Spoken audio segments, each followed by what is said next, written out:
इसके बाद हम एक आदमी को देखते हैं जो कि खोपचे में किसी लड़की को दबाकर पेल रहा होता है। दरअसल ये आदमी इस टाउन का मेयर बनना चाहता है, लेकिन इसकी हरकतें तो भड़वों वाली हैं। इसके बाद हम देखते हैं कि इस मेयर की एक पटाखा वाइफ भी होती है और ये दोनों एक कंपनी में आए होते हैं अपने इलेक्शन के लिए एडवर्टाइजमेंट बनवाने। तभी हम देखते हैं कि इसी कंपनी में बबलू बैक्टीरिया भी काम करता है। फिर काम करते वक्त बबलू की नजर मेयर की बीबी ढोलकी पर पड़ती है और वो उसे देखकर सोचने लगता है क्या माल है यार। लेकिन इसी दौरान वहाँ पर उसका बॉस आता है और उसे कहता है कि लड़के मुझे सब पता है कि तू क्या देख रहा है। फिर जाने से पहले वो उसे कहता है कि तेरी वैसे भी औकात नहीं कि तू किसी लड़की से बात भी कर सके। फिर उसके बॉस के वहाँ से जाते ही उसकी सेक्रेटरी वहाँ पर आ जाती है और वो भी उसके मजे लेने लगती है। कहती है कि तुम्हें कोई लड़की मिली भी है या अभी भी हाथ गाड़ी से ही काम चला रहे हो। जिस पर बबलू बैक्टीरिया कहता है कि मेरे पीछे तो लड़कियों की लाइन लगी पड़ी है और आज रात को तो मैं 2 लड़कियों को एक साथ बजाने वाला हूँ। फिर उस सेक्रेटरी के जाते ही वहाँ पर ढोलकी आती है और बबलू बैक्टीरिया से कहती है कि दरअसल मेरा नौकर चला गया, तो क्या तुम मेरे बॉक्स उठाने में मेरी मदद करोगे। अब बबलू बैक्टीरिया इसी पटाखा को कैसे मना कर सकता था। जिसके बाद वो उसके बॉक्स उठाकर उसके पीछे पीछे जाने लगता है। इसी दौरान हम 2 चूतिया घनशू घोड़ा और तोतला सेठ को देखते हैं जो कि पार्क में लड़कियों को ताड़ने आए थे। तभी तोतला सेठ एक लड़की के पास जाता है और उसे कहता है कि मेरा करीब 9 इंच का है और जब भी मैं किसी को घोड़ी बनाता हूँ तो उसकी चीखें निकाल देता हूँ। इसलिए अगर आपको भी ये सेवा चाहिए तो आप मेरी वेबसाइट पर जाकर मुझे बुक कर सकती हैं। मेरी वेबसाइट है www.bhangbotsara.com। इसके बाद ये दोनों रिलैक्स होने के लिए स्टीम बाथ लेने जाते हैं, पर ये चूते गलती से लड़कियों के सेक्शन में घुस जाते हैं जहाँ से इन्हें जूते मारकर भगा दिया जाता है। फिर ये भागते भागते पार्क में आते हैं और गलती से बबलू बैक्टीरिया से टकरा जाते हैं। जिसके बाद जाने से पहले घनशू घोड़ा बबलू बैक्टीरिया को अपना कार्ड दे जाता है। इसके बाद बबलू बैक्टीरिया ढोलकी के घर पहुंचता है जो कि बहुत बड़ा था। इसके बाद ढोलकी बबलू बैक्टीरिया को अपनी 3 नौकरानियों से मिलवाती है जो कि काफी टाइम से घोड़े की सवारी करने के लिए तड़प रही थी। फिर ढोलकी बबलू बैक्टीरिया को अपने कमरे में ले आती है और उसे अपने कुएं में पानी भरवाने के लिए इशारे देने लगती है। लेकिन फिर कुछ देर बाद ही वहाँ पर उसका पति आ जाता है और ये सब मिलकर एक एड को शूट करने लगते हैं। शूटिंग के दौरान ढोलकी बबलू बैक्टीरिया से ही चिपकी पड़ी थी, जिस वजह से उसके पति को ये देखकर बहुत गुस्सा आता है। इसके बाद एड की शूटिंग स्टार्ट होती है, लेकिन मेयर अपनी स्क्रिप्ट भूल जाता है और अपना सारा गुस्सा बबलू बैक्टीरिया पर निकालने लगता है। उसी रात मेयर और ढोलकी आपस में बातें कर रहे होते हैं, जहाँ ढोलकी कहती है कि मुझे तो ये कंपनी का बॉस एक नंबर का चूतिया लगता है क्योंकि ये हर टाइम सिर्फ मेरी गुफा में ही झांकता रहता है। जिस पर मेयर कहता है कि तुम हो ही इतनी शानदार माल कि तुम्हें हर कोई बजाना चाहता है।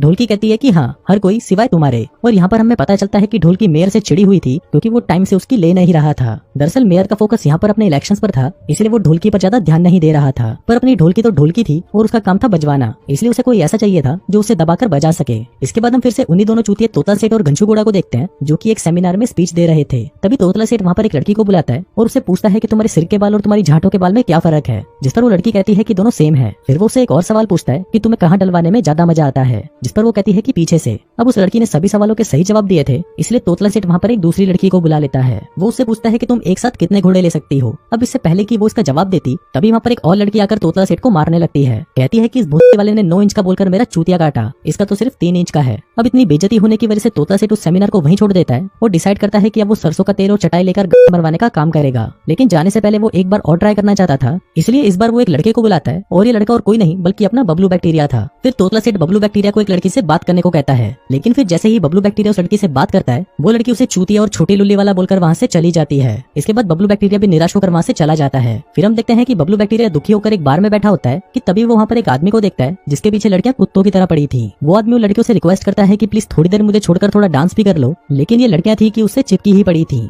फिर कुछ देर बाद वो आदमी बबलू बैक्टीरिया के पास आता है और उससे बातें करने लगता है। कहता है कि लौंडे तुझे क्या हुआ, तेरी शक्ल छीले हुए टट्टे जैसी क्यों दिख रही है। जिस पर बबलू बैक्टीरिया कहता है कि अब मैं क्या बताऊं, जिंदगी के तो फुल ऑन लौड़े लगे पड़े हैं, ऊपर से कोई भी लड़की मुझे भाव तक नहीं देती और जब मैं उससे हूत मांगने जाता हूँ तो मुझे छोटी लुल्ली वाला बोलकर वहाँ से भाग जाती है। ये सुनकर वो आदमी कहता है कि लड़कियों का चक्कर ज्यादा होना भी एक श्राप है। बबलू बैक्टीरिया कहता है कि ऐसा कैसे हो सकता है। वो आदमी बताता है कि मुझे एक श्राप है कि जब भी मैं किसी लड़की को छूता हूँ तो वो लड़की मेरे लिए पागल हो जाती है, जिसके बाद उसे सिर्फ मेरे घोड़े की सवारी करनी होती है। इस पर बबलू बैक्टीरिया कहता है कि ये श्राप कैसे हो सकता है, ये तो वरदान है। आदमी कहता है कि ये श्राप ही है, शुरू में तो ये बहुत अच्छा लगता है, लेकिन अब मैं इससे परेशान हो चुका हूँ, इसलिए अब मुझे एक ऐसा आदमी चाहिए जो ये श्राप को मेरे से ले सके। अब ये सुनकर बबलू बैक्टीरिया खुशी से पागल हो जाता है और उसे कहता है कि प्लीज आप ये श्राप मुझे दे दो। वो आदमी उसे पूछता है कि पक्का तुम्हें ये श्राप चाहिए, क्योंकि बाद में तुम इस श्राप को किसी दूसरे को तभी दे सकते हो जब वो खुद से चाहेगा। बबलू बैक्टीरिया कहता है कि ठीक है, मैं तैयार हूँ। जिसके बाद ये दोनों एक रस्म करते हैं जिसमें वो आदमी अपनी सारी शक्तियां बबलू बैक्टीरिया को दे देता है। इसके बाद वो आदमी एक लड़की के पास जाकर चेक करता है और पाता है कि अब वो उस श्राप से मुक्त हो चुका है। ये देखकर वो आदमी बहुत खुश होता है और उसे गुड लक बोलकर वहाँ से चला जाता है। इसके बाद हम देखते हैं कि बबलू बैक्टीरिया में अब एक ऐसी ताकत आ चुकी थी जिससे वो सिर्फ छूकर लड़कियों को अट्रैक्ट कर सकता था। जिसके बाद वो लड़कियों के पास जाकर अपनी शक्तियों को टेस्ट करता है और देखता है कि सिर्फ उसके टच करने से ही लड़कियां उससे अपनी पिंकी पिटवाने के लिए तैयार हो जाती हैं।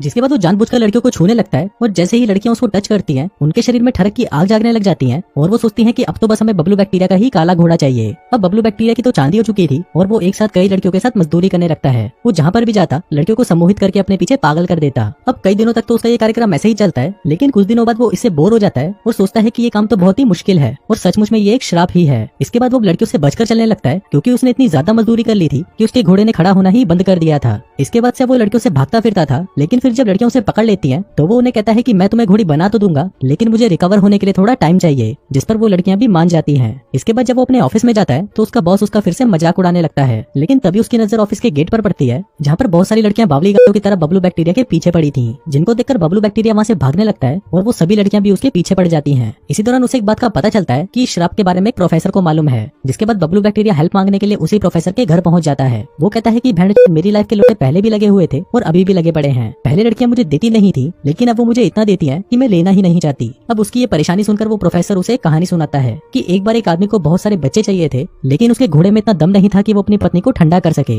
अब इसे परेशान होकर वो एक बाबा चंडमुंडी के पास जाता है और कहता है कि बाबा प्लीज मेरी हेल्प करो, लेकिन बेचारा चंडमुंड उसकी कोई हेल्प नहीं कर पाता। फिर एक रात चंडमुंड को एक सपना आता है और उस सपने में उसे वही ताकत के बारे में पता चलता है जो आज तुम्हारे पास है, जिसके बाद वो वही रस्म करके उसे वो ताकत दे देता है। फिर ताकत आने के बाद वो आदमी अपनी पत्नी को इतना बजाता है कि वो क्रिकेट की एक पूरी टीम खड़ी कर लेता है। फिर धीरे धीरे करके ये श्राप एक से दूसरे में ट्रांसफर होता गया और फाइनली तुम्हारे पास आ पहुंचा। अब तुम इस श्राप को दूसरों को भी दे सकते हो अगर वो आदमी तुमसे ये लेना चाहे तो। इसके बाद जब बबलू बैक्टीरिया घर से बाहर आता है तो हम देखते हैं कि वहाँ पर उसका बॉस भी होता है जो छुपकर उसकी बातें सुन रहा था। फिर अगले दिन जब बबलू बैक्टीरिया ऑफिस जा रहा था तभी उसके पीछे फिर से लड़कियां पड़ जाती हैं। इसी दौरान उसे वही दोनों चूतिया भी देख लेते हैं और सोचते हैं कि बहन इसके पीछे इतनी लड़कियां पड़ कैसे रही हैं। जिसके बाद बबलू बैक्टीरिया की इस पावर की बात धीरे धीरे सभी को पता चल जाती है। वहीं न्यूज में भी इसी की बातें होने लगती हैं कि एक लड़के के पीछे बहुत सी लड़कियां पागल हो चुकी हैं, जिसमें न्यूज रिपोर्टर की वाइफ भी थी। अगले दिन जब मेयर अपनी सेक्रेटरी से अपनी झाटे साफ करवा रहा था तभी उसे बबलू बैक्टीरिया की पावर्स के बारे में पता चलता है, जिसके बाद वो भी उससे मिलने के लिए उसके पीछे लग जाता है। उधर तोतला सेठ को भी बबलू बैक्टीरिया से जलन होने लगती है कि बहन इसके पास ऐसा क्या है जो लड़कियां इसके पीछे पागल हैं। वहीं बबलू बैक्टीरिया बहुत कोशिश करता है कि कोई उसकी पावर ले ले, लेकिन सभी उसे चूतिया समझते थे। इसके बाद वो एक बार में जाता है जहाँ पर वो दोनों चोमू भी उसका पीछा करते हैं। इसी दौरान बबलू को वहाँ पर एक आदमी मिलता है जो उसकी पावर्स लेने के लिए मान जाता है, लेकिन वो इस प्रोसेस को ठीक से नहीं कर पाता। उधर वो दोनों भी उसे देख रहे होते हैं कि बहन चोर दोनों एक दूसरे को कैसे गंदे गंदे इशारे कर रहे हैं। इसी दौरान बबलू गलती से एक लड़की को टच कर देता है और वो लड़की कुत्ते की तरह उसके पीछे पड़ जाती है, जिस वजह से उसका ये प्रोसेस पूरा नहीं हो पाता। उधर मेयर बबलू के बॉस से कहता है कि मुझे भी बबलू वाली ताकत चाहिए, जिस पर उसका बॉस मान तो जाता है, लेकिन इसके बदले उसे पैसा चाहिए था। फिर वो उसको बताता है कि एक रस्म है जिसको करने से ये पावर्स मिल जाती हैं। इसके बाद जब बबलू बैक्टीरिया वहाँ पर आता है तो मेयर उसको देखकर वही गंदे गंदे इशारे करने लगता है, पर इससे कुछ नहीं होता। इसी दौरान उसे वहाँ पर वही प्रोफेसर मिलता है जो उसे बताता है कि ये श्राप तभी काम करेगा जब सामने वाला दिल का साफ होगा, लेकिन अगर सामने वाला कोई बुरा इंसान निकला तो उसके ऊपर ये श्राप उल्टा पड़ जाएगा, मतलब कि जो तुम्हें पसंद करते हैं वो तुमसे नफरत करने लगेंगे।